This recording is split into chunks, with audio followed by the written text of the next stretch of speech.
To a further video of the GPH Caanoo, which is a handheld gaming console primarily. It's based on Linux, and it's really to make best use of public domain based software, i.e. emulators. The reason why it's taken so long for me to actually do a further video on this console has basically been to the lack of software that's been available for it. The console itself has only been out just over a month, so various emulators have taken time to actually be optimised and recoded, if necessary, for use on the Caanoo. It's got to that stage now where there are various emulators that are now available that are actually fairly good. One of the biggest releases that happened on this console was last week, and it was a new firmware release which actually enabled the console to be overclocked, which had a big impact on one of the specific emulators, which is a MAME emulator. I haven't really used the console that much, but I've got installed on it a Megadrive emulator and also a MAME emulator, get my words out.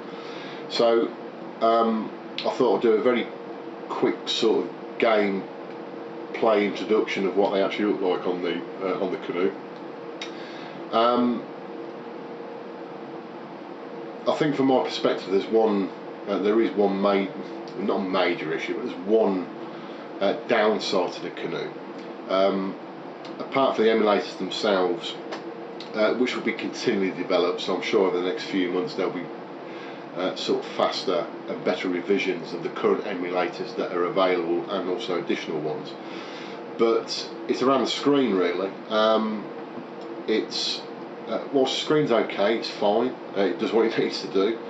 It's not as good as quality as something like a Sony PSP. It's not quite as bright, the colours aren't quite as vibrant.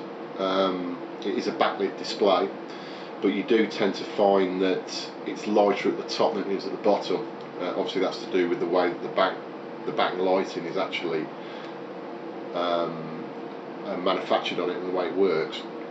And also one slight annoying thing about this is the actual surround that goes around the screen actually covers part of the screen, but the games themselves go to the edge of the screen. So on some emulations or some games, you will find that part of the screen's cut off, and it's actually there. So if you actually tilt the device sort of like that, you actually see the hidden lines. So it's a bit of a pain in the backside, but it's nothing great. It doesn't really detract from the fact of what it does and the way it can emulate some games and platforms. So I'll do a very quick video of what some of the games look like that have been emulated for the Megadrive and also for MAME. Right, so I'm just going to show you a couple of games in MAME, and these are previous games that I've already shown the original arcade versions for, and obviously these are emulated, but these two specific games that I'll go through now, just to show you quickly what they look like, seem to play exactly the same as the original arcade versions. The speed's the same and everything, so let's just give it a bash. You have to excuse my my camera.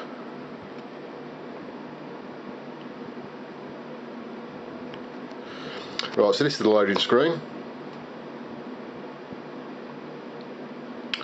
Oh god, we've got low battery. So let me just go down to Explorer.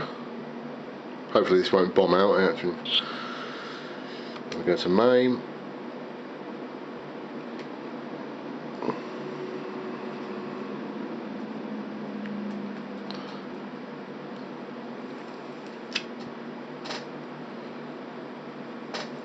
And we'll play Star Force.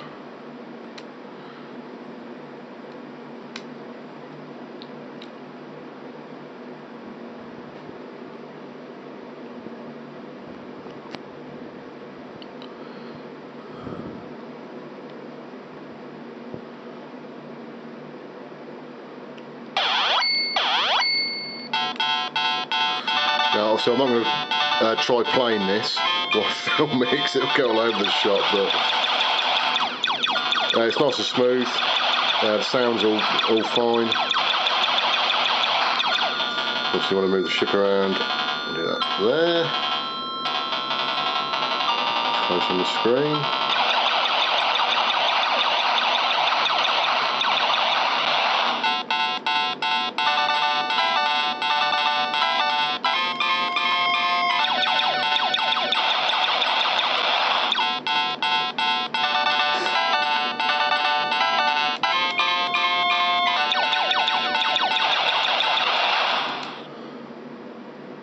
So as a quick show of what a game will look like on MAME, I think that gives you a bit of an idea. So I'll stop there and I'll go on to another game. Right, so now we'll have a look at Gemini Wing.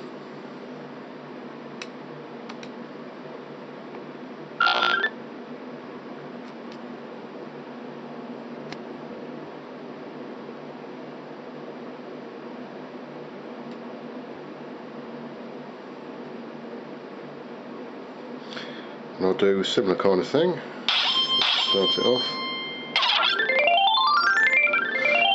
Now I've got to say that all the games don't play as smoothly as this. The majority of them do, but not all of them do, so don't expect this quality for every single game under MAME.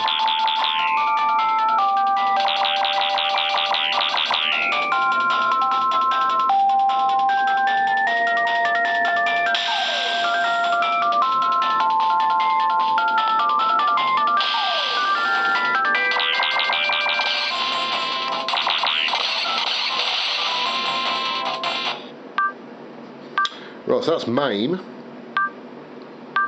and the next game I'll show you will be something on a Megadrive emulator. Right, so this is a Megadrive emulator, and we'll look at Golden Axe.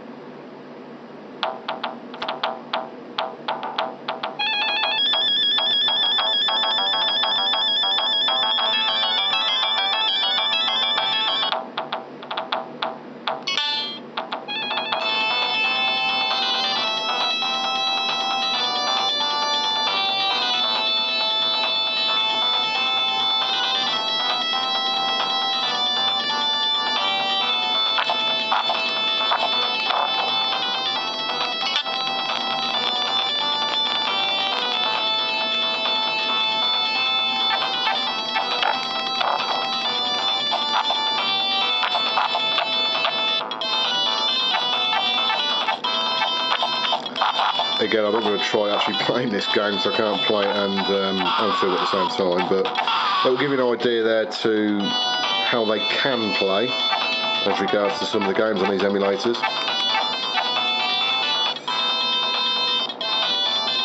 So it is a fairly good system, especially in its early days as regards to emulation, and things will only get better. So if you want to delve into the world of emulation, especially on a handheld device, it'd probably be a good buy. So have a look at actually buying one and have a play and have some fun.